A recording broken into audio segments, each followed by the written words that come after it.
Assalamualaikum warahmatullahi wabarakatuh. Halo teman-teman, perkenalkan nama saya Amalia Zahra. Saya dari Universitas Muhammadiyah Malang, Fakultas Ekonomi dan Bisnis, jurusan Ekonomi Pembangunan. Di sini saya akan menjelaskan materi mata kuliah Ekonomi Publik terkait teori pilihan publik. Baiklah, langsung saja ke materi yang akan saya sampaikan. Sekarang kita masuk ke sejarah. Teori ini muncul pada tahun 50-an dan mendapat perhatian publik secara luas pada tahun 1986 ketika James Buchanan, salah seorang dari dua pelopor utamanya, atau yang seorang lagi adalah Gordon Tullock, mendapatkan hadiah Nobel dalam bidang ekonomi. Sekarang kita masuk ke pengertian. Yang pertama, menurut Samuelson dan Nordhaus, salah satu cabang ilmu ekonomi yang mempelajari bagaimana pemerintah membuat keputusan yang terkait dengan kepentingan masyarakat atau publik. Setelah itu yang kedua, menurut Caporaso dan Levin, pilihan publik sebagai aplikasi metode-metode ekonomi terhadap politik. Yang ketiga, menurut James Buchanan, pilihan publik adalah sebuah perspektif untuk bidang sosial politik yang muncul dari pengembangan dan penerapan perangkat dan metode ilmu ekonomi. Sekarang kita masuk ke tujuan dan manfaat, membantu pakar-pakar politik memfasilitasi konseptualisasi berbagai teori politik sebagai masalah-masalah tindakan kolektif. Dapat digunakan untuk mempelajari perilaku aktor politik maupun sebagai petunjuk bagi pengambilan keputusan publik dalam penentuan pemilihan kebijakan publik yang paling efektif. Teori pilihan publik menggunakan prinsip yang sama seperti yang digunakan para ekonom untuk menganalisa kegiatan masyarakat di pasar dan menerapkannya pada kegiatan masyarakat dalam pembuatan keputusan publik. Ekonom-ekonom yang mengkaji perilaku dalam pasar swasta mengasumsikan bahwa orang digerakkan terutama oleh kepentingan pribadi, walaupun banyak orang mendasarkan sejumlah tindakan mereka karena kepedulian mereka terhadap orang lain. Motif dominan dalam tindakan orang di pasar, baik mereka merupakan pengusaha, pekerja, maupun konsumen, adalah suatu kepedulian terhadap diri mereka sendiri. Ahli ekonomi pilihan publik membuat asumsi yang sama bahwa walaupun orang bertindak dalam pasar politis memiliki sejumlah kepedulian terhadap orang lain, motif utama mereka adalah kepentingan pribadi. Teori pilihan publik berusaha mengkaji tindakan rasional dari aktor-aktor politik, baik di parlemen, lembaga pemerintah, lembaga kepresidenan, masyarakat, pecinta lingkungan hidup, dan sebagainya. Buchanan mengulas teori pilihan publik dari dua aspek. Yang pertama adalah pendekatan kataleksi atau ekonomi sebagai ilmu pertukaran. Para pelaku politik menawarkan berbagai kebijakan publik kepada masyarakat. Pembeli kebijakan publik ini adalah masyarakat pemilih yang akan memilih kebijakan yang benar-benar dapat mewakili kebutuhan mereka. Lalu yang kedua adalah homo economicus atau konsep manusia ekonomi. Konsep ini menjelaskan bahwa manusia cenderung memaksimalkan manfaat utilitas untuk dirinya karena dihadapkan pada kelangkaan sumber daya.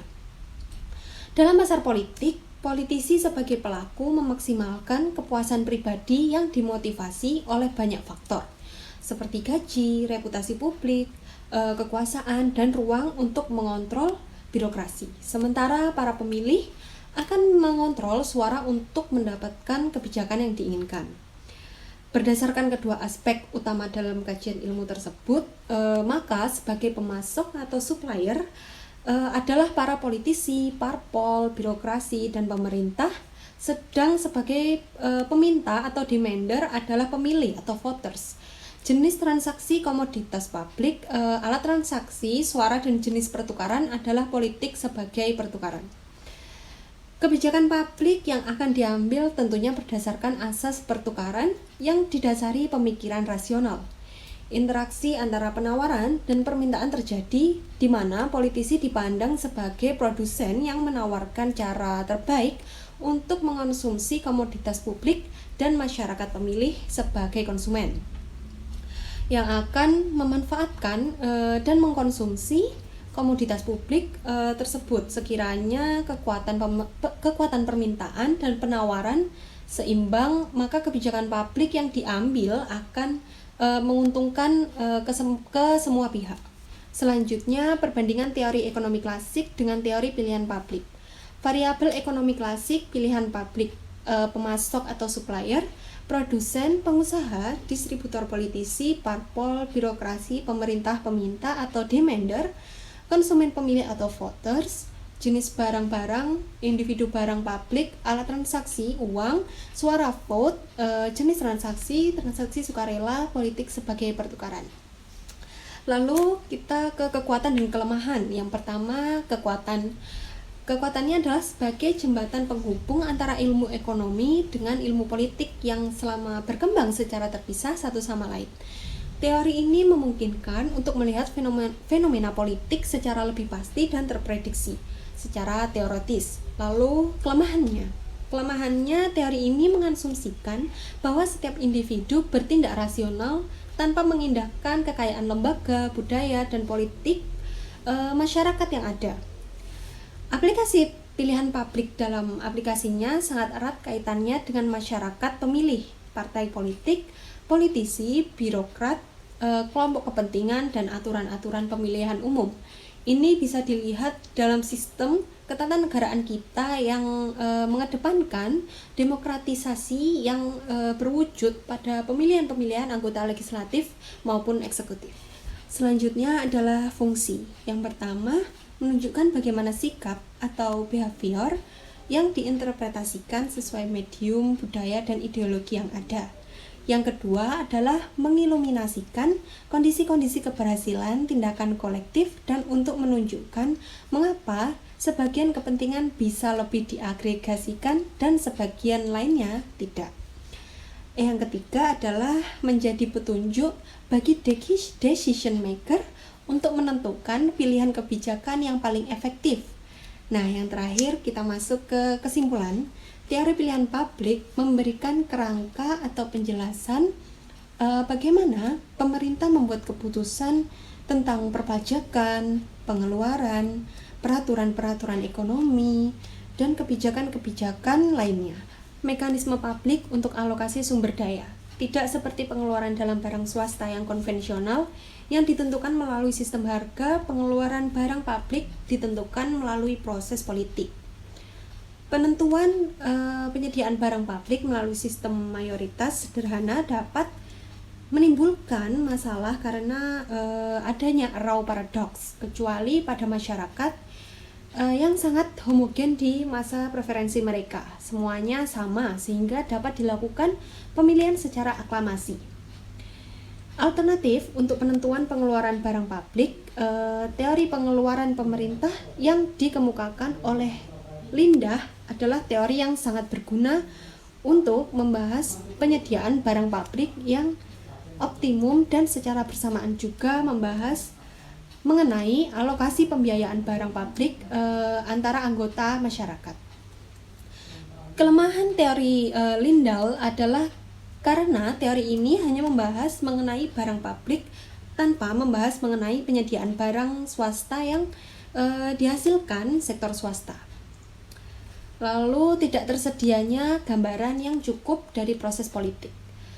Keluaran dari proses politik dalam pandangan ini merefleksikan kekuatan politik dari kelompok kepentingan spesial. Kelompok kepentingan mempunyai power yang ditunjukkan melalui yang pertama adalah biaya yang rendah untuk memilih dan mendapatkan informasi, khususnya untuk pemilih yang mendukung aktivitas mereka. Mereka menyediakan informasi dan kadang mereka menyediakan transportasi, perawatan anak, dan yang lainnya. Yang kedua adalah penyediaan informasi bagi si politisi. Lalu yang ketiga adalah penyuapan, baik secara langsung maupun tidak langsung kepada politisi. Pemerintah yang efektif tergantung pada kualitas pelayanan terhadap masyarakat atau publik. Monopoli alamiah. Produksi publik, barang-barang swasta, serta perbandingan efisiensi pada sektor publik dan swasta. Monopoli alamiah adalah produksi yang dikuasai oleh satu perusahaan. karena banyaknya output yang diproduksi seiring dengan menurunnya biaya produksi. Maka perusahaan pada monopoli alamiah memiliki struktur biaya menurun. Ada beberapa pembatas yang mengakibatkan mengapa perusahaan pemerintah cenderung kurang efisien daripada perusahaan swasta. Namun ada beberapa pengecualian yang membuktikan ketidakbenaran pendapat tersebut. Sumber ketidakefisienan pada sektor publik, korporatisasi, dan perkembangan konsensus pada peran pemerintah dalam produksi. Alasan inefisiensi pada sektor publik, perbedaan organisasi. Yang pertama, mendapatkan subsidi pemerintah tidak akan bangkrut. Yang kedua, lebih berorientasi politik. Yang ketiga, tidak adanya kompetisi. Yang keempat, pembatasan pegawai atau pegawai tidak dapat dipecat atau gaji lebih rendah. Yang kelima, prosedur pembelian lebih rumit. Lalu yang keenam, pembatasan anggaran. Selanjutnya, perbedaan individu, tidak adanya insentif, tujuan birokrat atau memaksimumkan organisasi. Ada beberapa alasan mengapa pada tahap korporatisasi efisiensi sering tercapai, antara lain adanya kebebasan bertindak, perbedaan usaha, dan dana yang terbatas. Alasan lain, jika tanpa motif keuntungan, maka hasil pencapaian tidak akan optimal. Para pekerja pada perusahaan pemerintah bekerja lebih baik setelah menjadi perusahaan swasta karena mendapatkan pendapatan yang lebih tinggi. Peranan pemerintah dalam produksi merupakan debat yang tiada habisnya. Ada konsensus bahwa pemerintah seharusnya tidak terlibat dalam produksi barang swasta umum. Atau dapatkah tercapai efisiensi dengan cara korporatisasi? Sangat sulit mengukur performa dari sektor publik dan sektor swasta, dan sangat tidak mungkin semua produksi dikompetisikan. Walaupun sudah ada beberapa yang saat ini mulai terbuka kompetisi, misalnya pada sektor komunikasi, kesehatan, dan pendidikan. Baiklah teman-teman, sekian materi mata kuliah ekonomi publik terkait teori pilihan publik. Semoga teman-teman semua dapat mengambil ilmunya. Sekian dari saya, wassalamualaikum warahmatullahi wabarakatuh.